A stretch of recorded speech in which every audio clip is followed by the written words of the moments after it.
Приближение ада.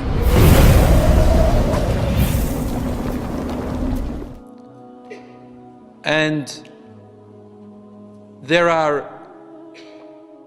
a hadith came in Bukhari and Muslim. В хадисе из сборников Бухари и Муслима говорится, что будет 70 тысяч ангелов, 70 тысяч, которые в тот день принесут ад.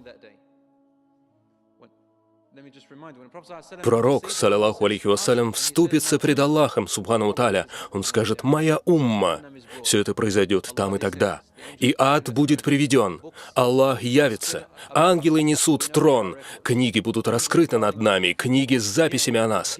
Ангелы подойдут к разным людям, и начнется суд Аллаха, субхану ва тааля. Но до того, как мы увидим все это, каждый скажет: «Я не знаю ни своего отца, ни мать, ни жену, мужа, ни детей. Мне есть дело только до самого себя. Я не готов отдать даже одно доброе дело кому-либо. Я не могу себе это позволить». Вот насколько ужасающим это будет.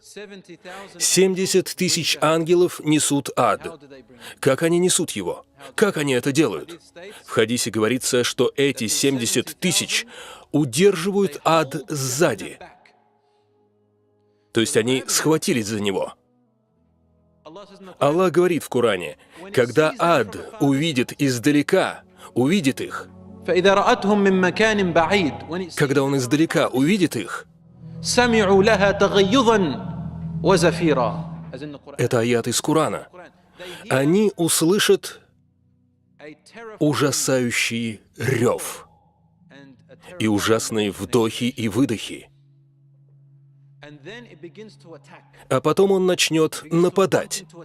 Он захочет нападать, как свирепый лев, дикий, голодный лев. Это ад. И эти 70 тысяч ангелов, я сказал 70 тысяч ангелов, я имел в виду 70 тысяч поводьев, канатов. И каждый канат тянут 70 тысяч ангелов. Пророк, саллаллаху алейхи вассалям, сказал: у него 70 тысяч канатов или цепей. Мы не знаем, какова природа этой привязи, но это нечто схожее с веревками, за которые схватились ангелы и держат их, чтобы контролировать ад, как некое чудовище. 70 ألف زمام ألف زمام مع كل زمام حديث الرسول صلى الله عليه وسلم مع كل زمام 70 ألف ملك يجرونه. По 70 тысяч ангелов на каждом канате ведут его.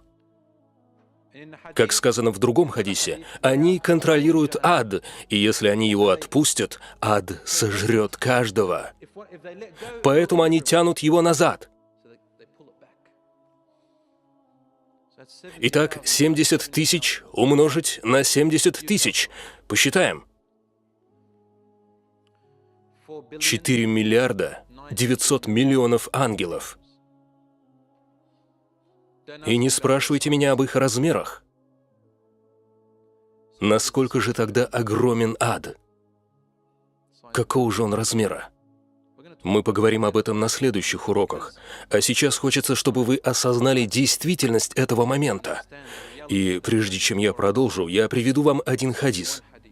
Однажды пророк, саллаллаху алейхи вассалям, и это достоверный хадис из сборников Бухари и Муслима, однажды он шел со своими сподвижниками, и они услышали гром, подобно землетрясению, такое громыхание. И этот грохот был странным. Пророк, саллаллаху алейхи вассалям, побледнел и сказал им: это камень, брошенный в ад 70 лет назад. Брошенный в Джаханнам 70 лет назад. И сейчас он достиг дна. И не спрашивайте меня о силе притяжения в аду. Не спрашивайте меня об адских законах физики. Я не знаю. 70 лет по нашим земным меркам заняло у камня достигнуть дна ада.